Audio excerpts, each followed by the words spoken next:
My parents labeled me a failure and publicly praised my golden brother. Now they've shown up desperate and begged. But what I did left them speechless. I, a 35-year-old male, own this custom furniture business in Denver. Sounds like I've got my life together, right? Well, my family had literally no freaking clue until a few months ago. This is going to be a long one, so buckle up. Growing up in our middle-class suburb, our household operated on one unwritten rule. My brother Larry, a 38-year-old male, could do no wrong, and I could do no right. Larry, 3 years older, had perfect grades, was captain of every sports team, and was treated like God's gift to humanity.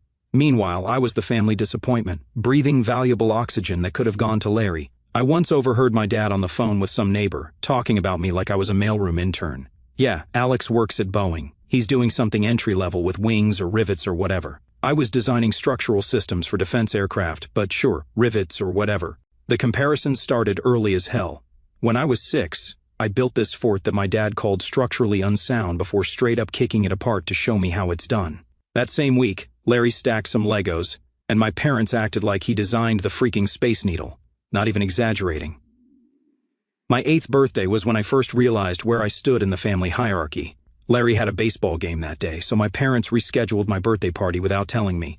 I found out when I came home, excited for cake and presents, only to discover an empty house because everyone was at Larry's game. My cousin's mom dropped me off, looking confused about why no one was home.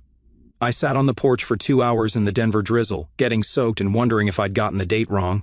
When they finally got back, my mom just said, "We'll celebrate tomorrow." They never did. I got my presents a week later, unwrapped, in a Target bag. Not even kidding. For my 16th birthday, I got driving lessons with the cheapest instructor in town, this old dude named Earl, who smelled like cigarettes and kept falling asleep during my practice hours. Dude almost got us killed when he dozed off, and I nearly drove into oncoming traffic. When I told my parents, they accused me of exaggerating. Meanwhile, Larry got a used Audi for his 16th. He needs it for college visits, Dad explained, while I pretended not to care. I spent the next year bumming rides or taking 3 buses to get anywhere, while Larry cruised around with his friends. High school graduation really hammered it home. Larry's graduation photos covered our living room wall in expensive frames. Mine sat in a $5 Walmart frame on a bookshelf behind a potted plant. When Larry got into Stanford, my dad bought him a BMW and threw a party with all their country club friends. When I got into Washington State on a partial scholarship, which wasn't easy by the way, I got a good job text. Message while they were on vacation in Maui, a trip I wasn't invited on because there wasn't enough room in the condo. Found out later they had a 3-bedroom place. By the time I turned 25, I'd fallen in line with their expectations. I had a decent engineering job making $95,000 at Boeing. Not spectacular, but solid enough that they could mention it without grimacing. Meanwhile, Larry was pulling $250,000 at Goldman Sachs, plus bonuses that probably exceeded my annual salary. Every family gathering was the Larry show. Larry just closed another deal, or Larry's buying a vacation home in Aspen. I nodded and smiled through it all, drinking too much at family dinners while relatives asked if I was still at that airplane company, like it was a summer job at Dairy Queen. Larry would helpfully mention engineering positions at his company that I might qualify for if he put in a good word, as if I needed his charity. Then something unexpected happened. I discovered woodworking. It started as a weekend escape from cubicle hell. My apartment maintenance guy caught me trying to fix a broken chair and showed me his workshop in the building's basement. Dude was a former carpenter who got tired of Denver winters on construction sites. He let me use his tools if I helped with building repairs. Turns out, I had a knack for it. There was something honest about turning raw timber into something functional. No office politics, no quarterly reviews, just wood, tools, and results you could actually touch. Soon, I was making coffee tables that friends fought over. One buddy's wife literally slipped me $300 cash at a party and whispered, "Don't tell him I paid this much." That was the first time I felt like I was actually good at something. My 2 college friends, Raj and Mitch, kept pushing me to take it more seriously. Raj handled marketing for REI and knew what people would pay for artisanal anything in Denver. Dude was always saying, "You realize people are paying $4,000 for tables that aren't half as good as yours, right?" Mitch ran his dad's construction company and had connections with interior designers who charged stupid money for curated spaces, or whatever the hell they called it. The breaking point came at Christmas 2018. Larry had just made junior partner or something. During dinner, he spent 20 minutes explaining his bonus structure to my visibly aroused parents. When he finally shut up about his 7-figure package, my dad turned to me and said, "Well, Alex probably got a nice Christmas ham from Boeing, right, son?" Everyone laughed like it was the funniest joke ever. My mom patted my hand and said, There's nothing wrong with job security, honey, as if I was some kind of charity case. I quit Boeing the next day. Of course, I didn't tell my family. As far as they knew, I was still designing airplane parts like a good little engineer. Meanwhile, I started apprenticing with an old Finnish craftsman named Frank, who ran a furniture workshop in Reno. The pay was ass, $16 an hour, but the knowledge was priceless. Frank had built pieces for Bill Gates' house in the 90s. Dude was a legend who looked at IKEA furniture like it was made of cardboard and spit. Frank had this assistant, Victor, an ex-military guy who'd served 3 tours in Afghanistan before finding woodworking as a way to deal with his PTSD. Victor was built like a brick house, covered in tattoos, and had hands so steady he could carve details finer than a CNC machine. Dude rarely spoke, but when he did, everyone shut up and listened. The first day I met him, he looked at my hands and just said, "Soft engineer hands won't last a week." That was my introduction. Victor was the only guy Frank trusted with his best tools. He slept in the workshop some nights when his PTSD got bad, and I'd sometimes arrive in the morning to find him already working, having been there since 3 in the morning. While Frank taught me the traditional techniques, Victor showed me the real shit. How to work when you're exhausted, how to push through the pain when your hands are bleeding, how to meet impossible deadlines without sacrificing quality. The guy was a machine. I learned everything: selecting lumber, traditional joinery, working with exotic woods, dealing with clients who have more money than taste. Frank called me the engineer and regularly told me my first 50 pieces would be garbage. After that, maybe you make something worth sitting on. He wasn't one for participation trophies. My first month was pure torture. Victor would wake me at 5 in the morning with a bucket of ice water if I was even a minute late. My soft engineer hands blistered, bled, then blistered again, until they finally hardened. I sliced my thumb open, trying to use a Japanese pole saw. Victor stitched it up right there in the shop using fishing line and wouldn't let me take a day off. "Wood doesn't care about your feelings," he'd say while I tried not to pass out. Frank just watched, occasionally grunting in approval when I didn't complain. The worst day was when I spent 70 hours building my first real commission, a writing desk for some tech exec's wife. I was so proud of that thing. Frank took one look at it, pointed out 12 different flaws I hadn't even noticed, then made me disassemble the entire piece and start over. I almost quit that day. Victor saw me packing up and just said, "So, that's it? One setback, and you're done? No wonder you'll never be better than your brother." I have no freaking clue how he knew about Larry. I never mentioned my family to these guys. But it worked. I stayed and rebuilt that desk twice more before Frank finally nodded and said, "This one doesn't embarrass my shop." Frank was right about my early work, technically solid but soulless. I approached furniture like engineering problems, structurally sound but boring as hell. Then something clicked. I started creating pieces that told stories. A dining table with a river of blue epoxy running through reclaimed wood from century-old Denver buildings, desks incorporating steel from the old Breckenridge brewery. I mixed metal with wood, combining the precision of my engineering background with the warmth of natural materials. I spent nights and weekends at Frank's shop, soaking up knowledge and developing my own style. My hands got calloused, my back ached constantly, but for the first time, I was creating something I was genuinely proud of. Even Victor started treating me with something resembling respect, occasionally nodding at my work instead of just pointing out its flaws. Coming from him, that was basically a standing ovation. 6 months in, disaster struck. My cousin Tina spotted me hauling lumber at a supplier in Highlands on a Tuesday when I should have been at Boeing. She didn't even say hi, just snapped a pic from her Tesla and texted it to my mom with, "Guess Alex lost his engineering job. Saw him working at a lumber yard today. LOL." My phone blew up within the hour. My dad's text was just 4 words, "Home. Now, we talk." Walking into my parents' McMansion that night felt like entering a trial where I was already guilty. Mom, Dad, Larry, and his wife Heather sat in the living room with their emergency family meeting faces. Dad in his dentist money armchair, Mom perched on the sofa edge, like she might need to flee. Larry manspreading on the leather couch with Heather's hand strategically placed on his knee. Before I even sat down, Dad tossed his phone at me like he was throwing scraps to a dog. The screen showed my cousin's message in picture. Explain. I tried telling them about my furniture business, how I was learning from a master craftsman, and my plans to open my own studio. I even pulled up photos of pieces I'd made that had sold for real money. Larry laughed, a full-throated laugh, like I just told him I was training to be a professional unicorn rider. "You're throwing away a stable engineering career to become a handyman? Jesus Christ, Alex." Heather adjusted her tennis bracelet and chimed in with her fake concerned voice. "It's such a physical job, too. What happens when you hurt your back or something?" Not everyone can coast into management like in the corporate world. Mom finally looked up, but not at my work photos. She stared past me at the wall of family photos, all featuring Larry's accomplishments. What will I tell Diane and Susan at the club? They just asked how you were doing at Boeing last week. Dad stood up, straightened his golf shirt over his country club gut, and delivered the line, "I'll never forget, no son of mine quits engineering to become a damn hobby carpenter. This is disgraceful. Fix this mistake and get your job back, or don't bother coming home for Christmas." Larry smirked and added, "Maybe I can make some calls if you've burned bridges at Boeing." And that was it. Something snapped inside me, not in a dramatic movie way, but in that quiet moment when you finally see things clearly. These people weren't my support system, they were my judges. "You know what, I'm good," I said, standing up. "Keep your Christmas." "Don't be dramatic," Mom sighed. "I'm not being dramatic. I'm just done trying to meet standards that keep changing. Larry's standards, your standards, everyone's standards but mine." "This isn't about Larry," Dad said. "It's always been about Larry," I replied. "And that's fine. He's your star, but I'm done being the planet orbiting him." I walked out. No slammed door, no dramatic exit, just a quiet click of the door and the strange lightness of a weight finally set down after carrying it too long. With my family in the rear view, I went all in on the only thing that had ever felt right. When Frank was retiring and had no kids interested in taking over his business, I told him I wanted to buy his workshop. He laughed like I told a good joke.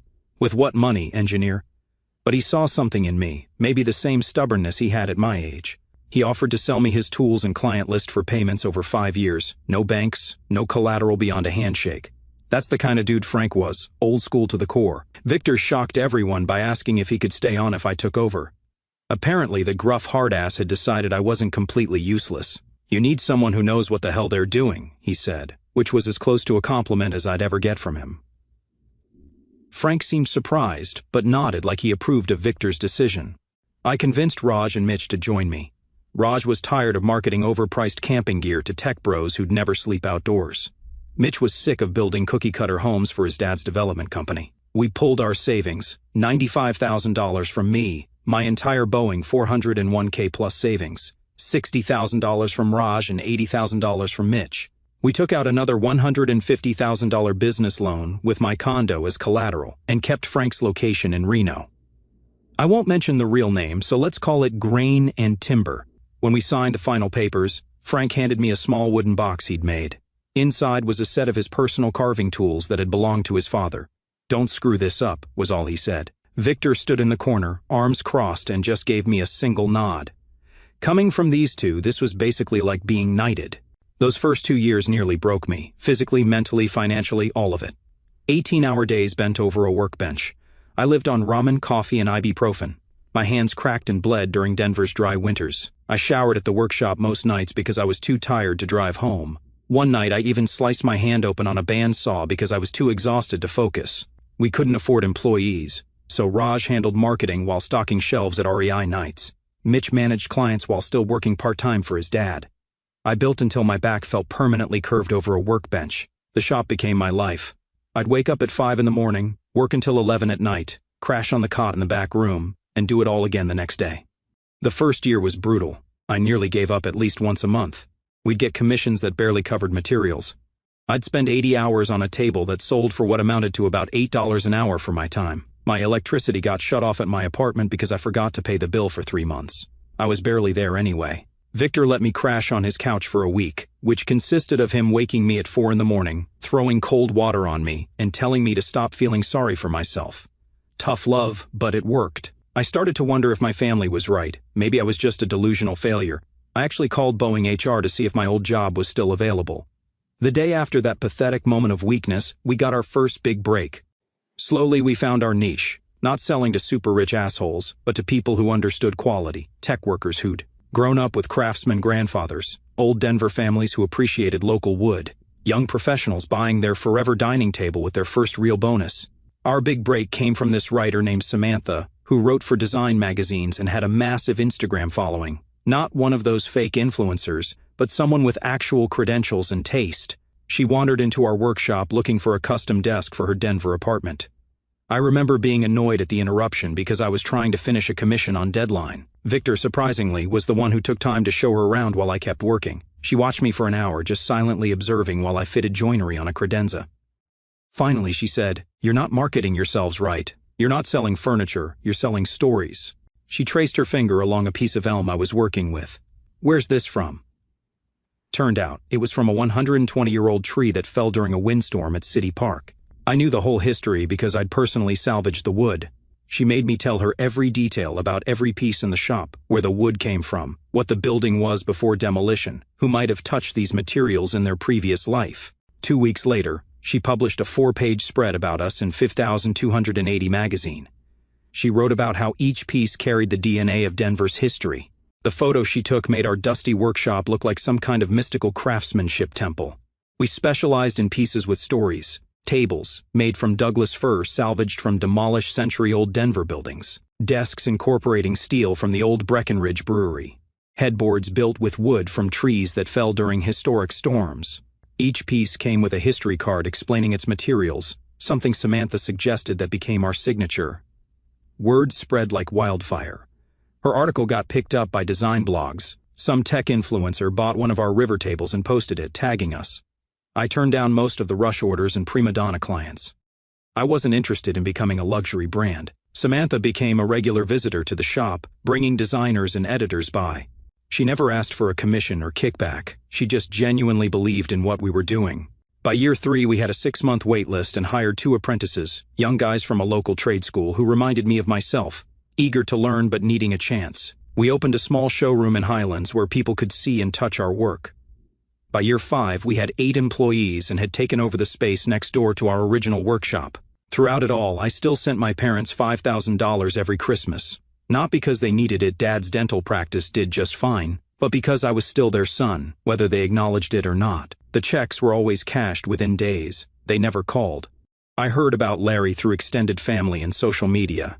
His Goldman career took him to New York, then briefly to London, before he landed back in Denver as a vice president in their office. Each move was announced through mass family emails, like royal proclamations. Meanwhile, I built a stable business that grossed $3.2 million annually with healthy profits, all in complete silence. 5 years after walking out of my parents' house, grain and timber had grown into something real. We had our main workshop, a showroom in Reno, a second location in Boulder, and 18 employees, including 4 apprentices we'd trained from scratch. I'd bought a small craftsman house in Berkeley, nothing fancy but within biking distance to the shop and completely paid for. I dated occasionally but mostly poured myself into the business. Some nights I wondered if my family ever thought about me, but it was rare. I was too busy to worry about that. Then the 2022 recession hit. The tech sector took a nosedive. Amazon froze hiring, Microsoft started layoffs, and suddenly Denver's housing market wobbled. People who'd been living on stock options and home equity lines of credit found themselves overextended. I found out through my cousin that Larry's bank had started strategic workforce reductions. He'd been right-sized during the 3rd round, corporate speak for getting your ass fired. According to family gossip, his severance was decent but wouldn't last long with their mortgage, private school for their kids, and the vacation property. While Larry was panic updating his LinkedIn, my business actually stabilized during the downturn. We weren't selling to speculators or house flippers. Our clients were people who'd saved for quality pieces they'd keep for decades. We maintained our 6-month waitlist by adjusting prices slightly and offering payment plans. Victor proved his worth during this period. He'd been through economic downturns before and knew how to operate lean. He figured out how to reduce our material waste by nearly 30% without compromising quality. The guy could look at a pile of offcuts most people would throw away and visualize exactly how to turn them into sellable products. He started teaching our apprentices how to make these smaller items during downtime. We even started a more affordable line of smaller pieces, cutting boards, wall shelves, and small side tables that kept cash flowing and our apprentices busy during slower periods. I refused to lay off a single employee. Instead, I cut my own salary and worked alongside everyone else to keep things moving. Samantha came through again, writing a feature about recession-proof craftsmanship that highlighted how we were adapting instead of downsizing. She included a photo of Victor teaching 2 apprentices how to turn trash wood into treasure. The guy hated having his picture taken, but suffered through it for the good of the business. After that article, our smaller items started selling faster than we could make them, creating a sustainable cash flow that helped us weather the worst of the economic storm. My cousin mentioned that Larry had been forced to sell their vacation home and pull their kids from private school. Heather had to get a real estate license to try bringing in some income, while Larry consulted, was unemployed but couldn't admit it. Apparently, they'd been living on credit for years, maintaining an image they couldn't actually afford. Classic Larry, all show, no substance. Still, not once did I hear directly from my family, not a text, not an email, not a, "Hey, you still alive?" While I was hearing all about their financial struggles through extended family, they couldn't be bothered to check if I was surviving the same economy. According to my aunt, they told people I'd gone to find myself or was working with his hands somewhere whenever someone asked about me at their club. I sent one final Christmas check in December 2022 with a note, "Last one. Hope it helps." It was cashed the next day. No acknowledgement, no thanks, no nothing. That was when something finally clicked for me. I realized I'd been hanging on to this idea that eventually they'd see me as worthy, that success would finally make me visible to them. But the truth was simpler and harder. They just didn't care. Not about my success or failure. I simply wasn't important enough to factor into their worldview. So, I stopped caring too. I deleted my fake Facebook account where I occasionally checked their profiles. I told the extended family I wasn't interested in updates. I focused entirely on my business, my small circle of genuine friends, and the community of craftspeople I'd become part of. I started mentoring at-risk teens through a local program, teaching basic woodworking skills. Most of these kids had never built anything with their hands before. Watching them create something tangible, seeing that pride when they finished a simple shelf or box, reminded me why I fell in love with this craft in the first place. Surprisingly, Victor joined me in this effort. Turns out the guy had been working with veterans struggling with PTSD for years, teaching them woodworking as therapy. He never talked about it, classic Victor, but he was amazing with the troubled teens, especially the really angry ones. He'd spot the kid in the corner, the one ready to blow up or walk out, and somehow know exactly what to say. "You think you're tough? Try making this joint perfect with those shaky hands." He'd challenge them, never coddle them, and they responded to his brutal honesty. 3 of our current apprentices came from that program. I dated a kindergarten teacher named Ellie for almost a year. She was cool, smart, funny, independent. She wanted to move in together, maybe start thinking about kids, but I couldn't do it. Couldn't risk letting someone that close. The one time she asked about my family and why they never called, I completely shut down. She deserved better than my emotional baggage. We broke up amicably, and I went back to my workshop and my solitary life. Victor, who never commented on personal stuff, just looked at me after Ellie left for the last time and said, "Running from ghosts doesn't make them disappear." Then he went back to sanding, like he hadn't just dropped the most profound shit ever. Then came the day that changed everything. I was in our Reno showroom, sketching design options with a couple who'd saved for 3 years to commission their forever dining table. They were celebrating 10 years of marriage and wanted something built from local woods that would eventually go to their kids. This was my favorite kind of project. People who understood the value of quality and story, not just buying expensive to impress their friends. I was deep into discussing wood grain patterns when our front desk manager Emma's voice cut through my concentration. "Sir, as I explained, we don't do rush orders. Our current wait time is 7 months minimum." I looked up to see Emma, normally unflappable, clearly stressed, and standing across from her. My entire goddamn family. Dad was red-faced, leaning over the desk like he did with dental assistants who questioned his methods. Mom stood with her arms crossed, that pursed lip look she gets when service people don't bend to her will. Larry and Heather hung back with their 2 kids, looking impatient and entitled as always. I froze. 5 years of radio silence, and here they were, invading the one place I'd built for myself. I should have walked away, should have let Emma handle it, but something pulled me toward them. Not hope or love, just a morbid curiosity about what the hell they were doing here. "Is there a problem?" I asked, approaching the group. They didn't recognize me at first. 5 years of physical work had changed my formerly soft engineer physique. I'd bulked up from hauling lumber and standing at workbenches all day. The flannel and raw denim work clothes were a far cry from the Brooks brothers they remembered. My beard and calloused hands completed the transformation. Dad spoke first, not even looking at me directly. "Yes, there's a problem. We need a dining table for an important dinner party next month, and your girl here says it takes 7 months. That's ridiculous. We're willing to pay extra." Before I could respond, the showroom door opened, and in walked Connor, the Seahawks quarterback who'd become a friend and client. He spotted me and called out, "Alex, just the man I wanted to see." Everyone turned. Connor walked over with that easy confidence of pro athletes. "Dude, that media console you built us is unreal. Sarah's posted it on Instagram like 20 times. Her followers are going nuts over it." He shook my hand with genuine warmth.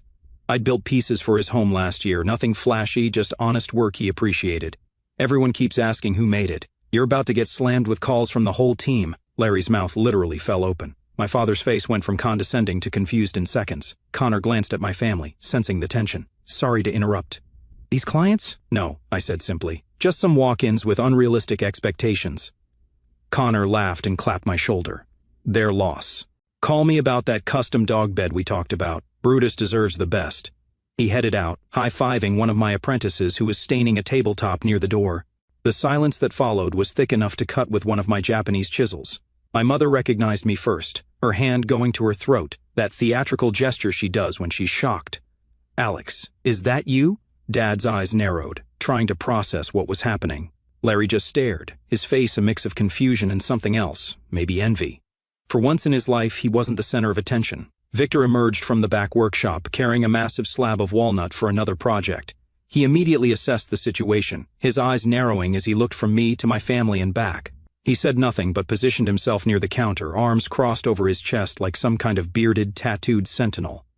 The message was clear. He had my back if this went south. Emma, I said calmly, please show the Millers the maple options we discussed. I'll be with you in a moment. I turned to my family. I'm afraid we can't help you. As Emma explained, our wait list is 7 months, no exceptions. Alex, my mother started, her voice doing that fake emotional wobble. We had no idea that I was successful, I finished for her, or that I existed at all. It's been 5 years. Not one call, not one text, just cashed checks. Son, my father tried, somehow finding a way to sound both authoritative and desperate at the same time. We should talk about this privately. There's nothing to talk about, I replied, and this is private. This is my business, my life. You're not part of it. Heather stepped forward, always the social operator. Alex, we're family. Families fight, they make up. The kids would love to know their uncle. I looked at her 2 children, who were absorbed in their iPads, completely oblivious to the family drama unfolding. I'd never even met them. According to their monogrammed backpacks, their names were Aiden and Madison, my own nephew and niece, and they wouldn't recognize me if they passed me on the street. We need this table, Larry finally said, his voice lacking its usual confidence. It's for a dinner with potential investors. I'm starting my own firm, and impressions matter. I almost laughed. Of course, that's why they were here, not to reconnect, not to apologize because they needed something. Larry's new firm was probably just him desperately trying to salvage his career after getting axed, and naturally a fancy table would solve everything. We're willing to pay whatever it costs, my father added, as if that would change everything. Money, the solution to all problems in his world. You don't get it, I said, looking at each of them. I don't want your money, and I don't make exceptions, not even for family, especially not for family. But, my mother started. Kate, I called to our operations manager, who was watching from across the showroom. Please show these folks out and add their names to the permanent ban list. Wait, my father said, his voice smaller than I'd ever heard it. Can we at least talk about this? Maybe you could come for dinner this weekend. I looked at each of them for the first time in years. My father, older and frailer than I remembered. My mother, with new lines around her eyes. Larry, with the desperate look of someone watching their life unravel. For a split second, I felt a twinge of something. Not quite pity, not quite nostalgia. No, I said finally, I don't think I will. I turned my back on them for the second time in my life and walked toward my office, calling over my shoulder, Kate, if they're not gone in 2 minutes, call security. I didn't look back to see if they left. Didn't need to. That night, I was alone in my workshop after everyone had gone home. I ran my hands over a slab of 200-year-old redwood I'd been saving for something special. Then I heard the back door open. It was Victor. He rarely stayed this late. Without a word, he pulled up a stool and sat across from me.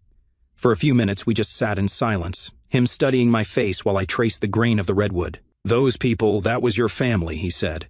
He reached into his pocket and tossed something onto the workbench, a bronze coin worn smooth around the edges. 10 years sober, he said. Got it 2 weeks before you started here. I looked up, surprised. He'd never shared anything personal before. My family gave up on me after my 3rd relapse, he continued. Can't blame them. I was a mess after Afghanistan, but here's the thing. I didn't get sober for them. Did it for me. Same reason you built all this. For you. He stood up, clearly uncomfortable with saying so many words at once. Just figured you should know. Walking away from them again was the right call. With that, he turned and headed for the door, pausing only to add, I'm taking tomorrow off. First time in 3 years. Don't burn the place down while I'm gone. That was probably the most Victor had ever said to me at one time, and damn if it wasn't exactly what I needed to hear. I thought about my family showing up like that, the desperate look on their faces. For years, I'd fantasized about a moment like this, them seeing me successful, them needing me for once. I thought it would feel like victory. Instead, it just felt empty. What was the point of proving yourself to people who never really saw you in the first place? Samantha stopped by the shop yesterday. She's engaged now to some architect. They want us to do all the furniture for their new place. She brought me a gift, a small wood carving from Japan. For the man who has everything except family, she said. I must have looked surprised because she added, Victor talks more than you think. So, what would you do if you were me? Take them back, help them out, or keep walking? I still don't know the answer. Maybe there isn't one perfect answer. Maybe it's okay to just keep building and see what happens. Victor would probably just say, stop overthinking and get back to work, princess. And he'd be right.